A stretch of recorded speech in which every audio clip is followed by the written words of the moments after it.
If we are going to be honest with ourselves, there's usually a lot of confusion about the different skin types and skin conditions.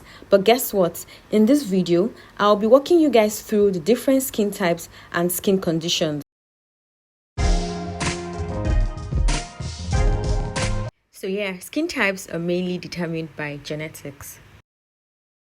There are 4 major skin types and as follows: dry skin, normal skin, oily skin, and combination skin. And we're going to be talking about each of them in that order. Dry skin. This means that our oil producing glands, also known as the sebaceous glands, are not producing enough oil for the skin. And this makes the skin look dull and flaky. There's also this tight skin feeling, and most times dry skin are often prone to premature aging. To be honest though, most of us with a dry skin type actually got it from either our mamas or our papas, right? But also, as the weather or season changes, without an adequate care for your skin, this can equally cause an inadequate oil production. There are other factors like aging, frequent hot baths that can contribute to reasons or causes of dry skin. This skin type is literally the American dream of all skin types, and I'm sure you guys agree with me. Well, having a normal skin means having a well-balanced skin.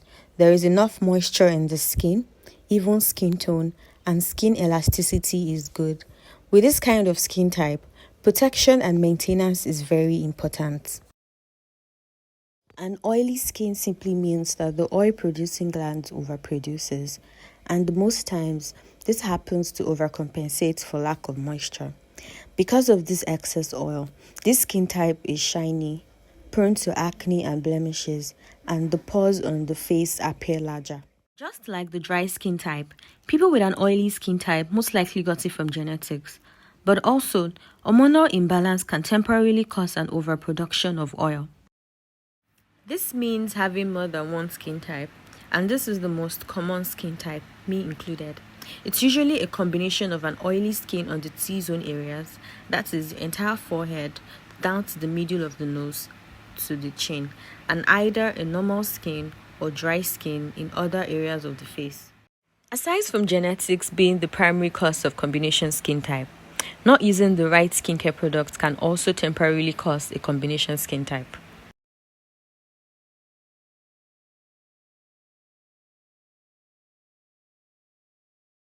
The condition of our skin depends on 3 main factors. They are the external and internal environmental factors, our skincare routine, and certain skincare products used on the skin. Here is a list of the internal and external environmental factors that affect the skin. What are these skin conditions, you might ask? Well, they are dehydrated skin, sensitive skin, and premature aging skin, and we're going to be looking at each of them in that order. This is a skin condition that happens when there is loss of moisture in the skin, and guess what? It can actually happen to all skin types. When the skin is dehydrated, it creates more oil to make up for the loss of water. This can cause breakouts, irritation, and dry patches. In fact, the skin can even feel oily and dry at the same time. Because of this reason, dehydrated skin is also sometimes confused for oily skin and can be made worse by using products that strip the skin of its oil and moisture. There is an increased sensitivity because when the skin's moisture barrier is disrupted, it cannot protect itself from external environmental factors, and as a result, irritants can penetrate into the skin. This causes symptoms like redness, itchiness, and irritation. Because the skin is lacking in moisture, this allows dead cells to accumulate on the surface of the skin, making it dull. A skin lacking in moisture would show signs of aging, like fine lines and wrinkles. Our diet is a major reason for a dehydrated skin. For example, excess salt, alcohol, and caffeine draws out water from our cells. Processed foods and sugar damage collagen in the skin, causing dehydration. Smoking reduces oxygen and vitamin A levels in the skin. Also, blood flow to the skin is inhibited, leaving the skin dehydrated and permanently aged.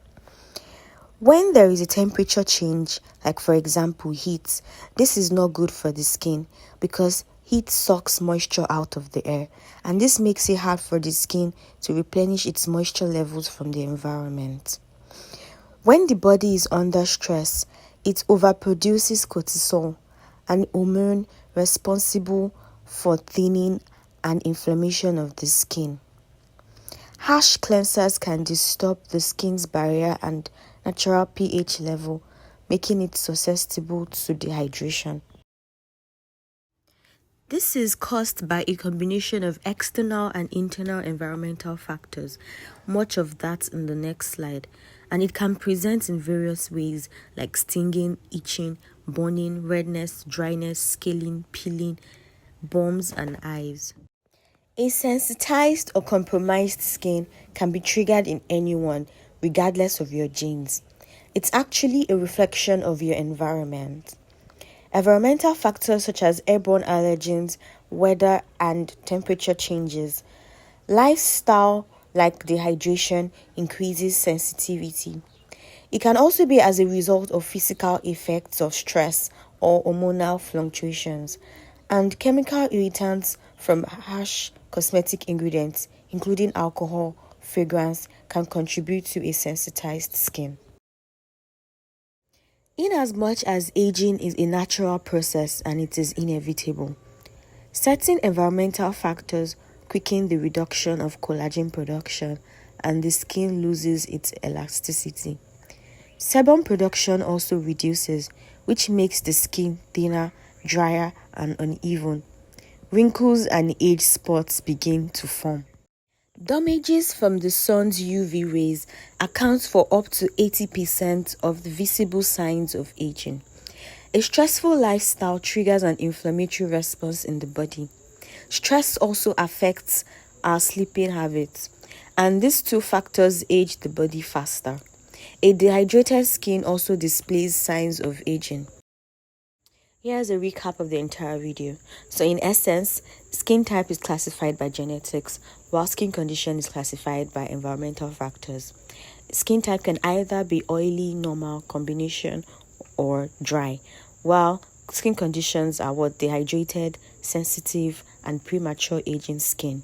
And your skin type is prone to seasonal changes but can be managed, not cured, while a skin condition is inconsistent but can be treated.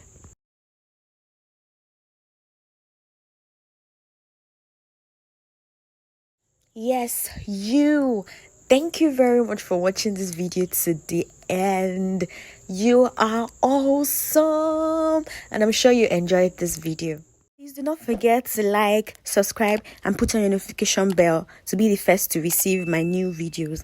I'll also love to hear from you guys, so please do drop a comment on any topics you'd like me to address. Bye, and see you in my next video.